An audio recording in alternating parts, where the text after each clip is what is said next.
foster friends and family. I'm Charles, and you're listening to the Foster Dad Directive podcast, where we explore the foster care system and my experience with it. In this episode, we'll be talking about fostering, adoption, independent living, and guardianship. They're the different, essentially, permanency goals for foster children. It'll all depend on the outcome of the courts and everything that goes on. So these may change from one day to the next, especially if there's an important court case coming up. It may go from fostering to, adoption may become the goal, or the independent living where the child essentially lives either with the foster family as their own, I guess, kind of like entity, like their own personal being, or guardianship where it's a semi-adoption, but I'll go over all these here in the episode. Please know that I am not a trained professional. The views expressed on this podcast are those of the host and in the future other hosts or guests, and do not constitute professional advice unless otherwise stated by said guest. Please ensure you seek adequate and effective legal counsel to best protect yourself in this ever-changing system, especially for those of you outside the state of Michigan. So for updates, we really don't have any, honestly.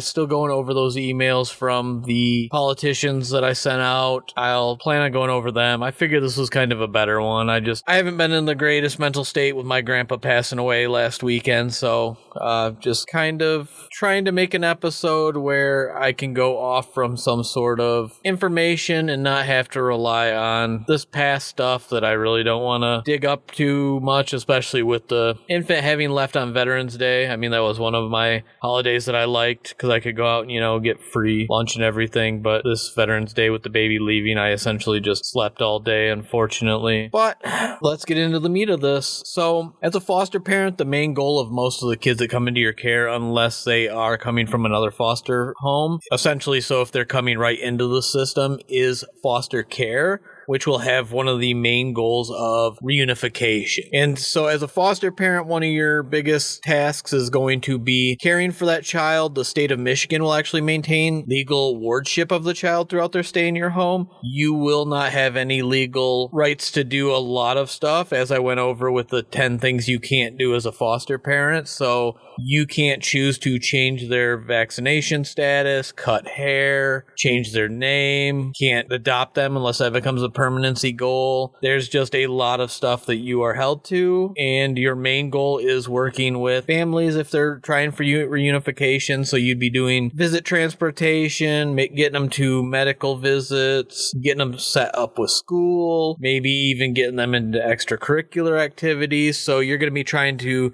give these kids like the best life that you can and make sure they're having like a semi-normal childhood with all the chaos that they unfortunately may be experiencing. And your number one objective is to help with reunification when that is a goal, especially when families are working towards it. That should always, I'm always a proponent of kids being with family if it's in the child's best interest. Honestly, I'm so torn. I had a very chaotic childhood. Both my parents were great. I mean, honestly, I don't have too many bad things to say about them, but there is a point, like if they had gotten too chaotic where we shouldn't have been with them. I mean, it never got that bad, but there is a point where a child's life gets too chaotic and they should have the ability to be taken care of and be the number one goal. I mean, especially with my friend's kids, and she keeps relapsing. I mean, if she's not going to change her life around, then those kids deserve to be somewhere where they're safe. They shouldn't be living in a camper out in the middle of the woods with no water or electricity. I mean, at a certain point, the child's best interest should be above the family's best interest. And I know that you have a kid, you should be able to have it. But I mean, at a certain point, I mean, almost anybody can legitimately have a kid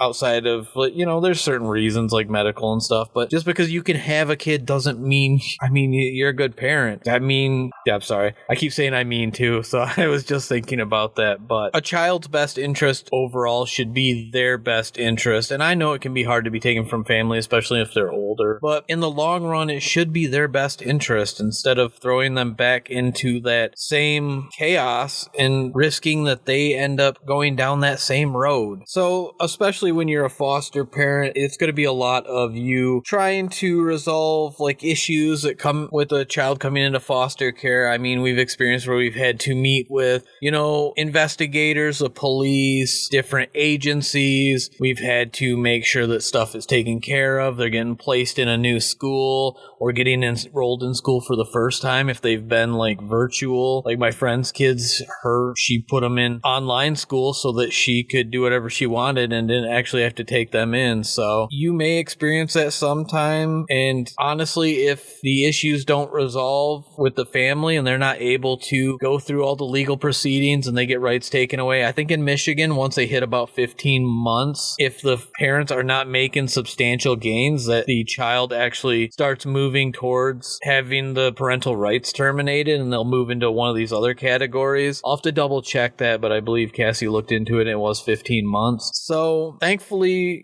while rights have gone backwards for kids a little bit, they do still have some rights and looking out for their best interest because they shouldn't be up in limbo. I mean, we were going to adopt one of our foster kids' sibling and we backed out because she had been with the other family for so long that it's not right to keep her up in limbo. Even the kid who left and went to live with one of his relatives, I just told Cassie to back out of it. Not because I don't want him, but he shouldn't be up in limbo. We're not biological families, so the potential of us winning an adoption and getting chosen over biological families between slim and none. And he deserves to actually be somewhere where he is, cared for and everything. I don't doubt that family member is going to, and even for the infant where I don't think that situation is the best from everything I heard, we're not going to win out in the end. I mean, if we go up for trying to adopt, it's just not going to go our way, honestly. So as much as it saddens me, I mean, there's some where we've had to move on from the adoption. So that actually runs into our next category, or I'll call it permanency goal, our next permanency goal, which is adoption. And this comes when there's safety reasons and the parents aren't making progress with reunification, the foster care system, the court system, and the child actually does go up for adoption. If you are in Michigan, you can actually check MARE, that's MARE,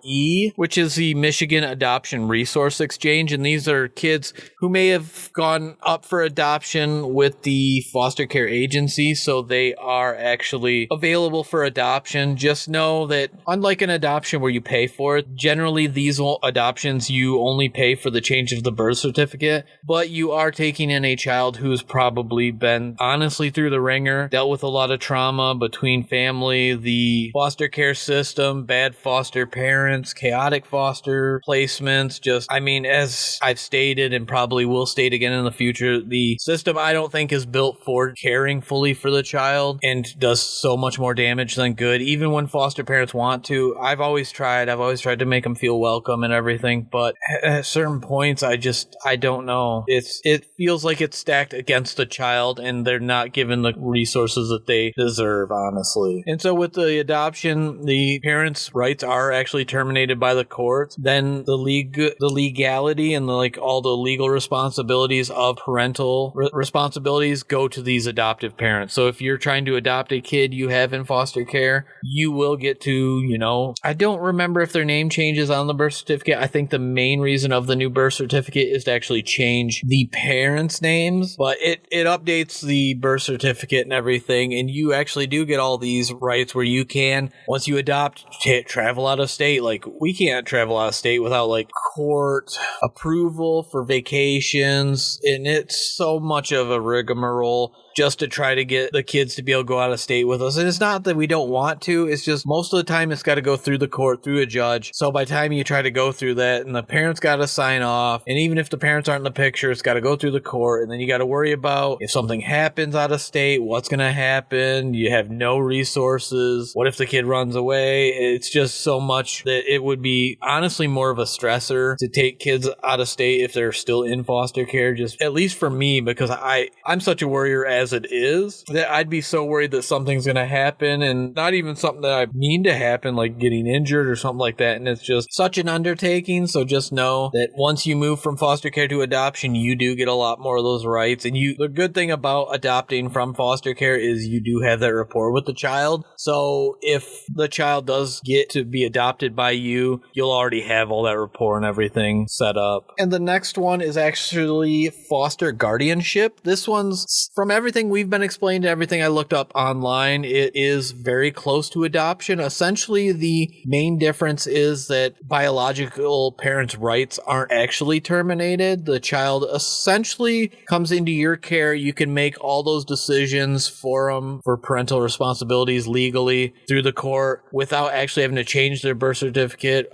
For the one kid, our fourth foster, she was actually going to be guardianship because she had a good rapport with like her dad. So we were going to go for like guardianship so that she could still have him on her birth certificate. He'd still have biological rights and everything. We'd just be able to make those big calls for her if it had gone that far, which this is often used by like relative caregivers, such as like grandparents, aunts, uncles, stuff like that. And it actually has to be a legal petition and go through court approval. But it's a lot like adoption. You get all those responsibilities and rights without actually terminating the parents' rights. So, I mean, from what I understood, they could technically like go like somewhat back to their care and like be back under their custody. It was kind of a weird thing from at least from what I understood. And the last one falls under like kind of an umbrella term called APLA, which is another planned permanent living arrangement. It's independent living. There's kind of an umbrella of different other goals that you can have. There's such a wide variety based on states and everything, but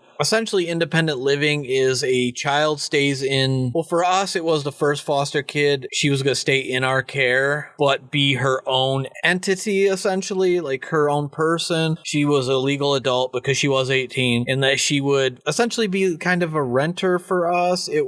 She got the stipend moved from us to her, and then she had to do like a budget on it. She would end up paying like us, I put air quotes, rent. It was like $300. We didn't really charge her. It was more to show like the budgeting aspect and to help her build up her like savings and kind of get her to understand the importance of budgeting. And this one takes kind of a lot of work from the youth, especially because there's a lot of stuff that has to be done. The youth actually has to be accepting of the responsibility. There's a written plan that must be in place that helps with the youth prepare for the transition to independent living.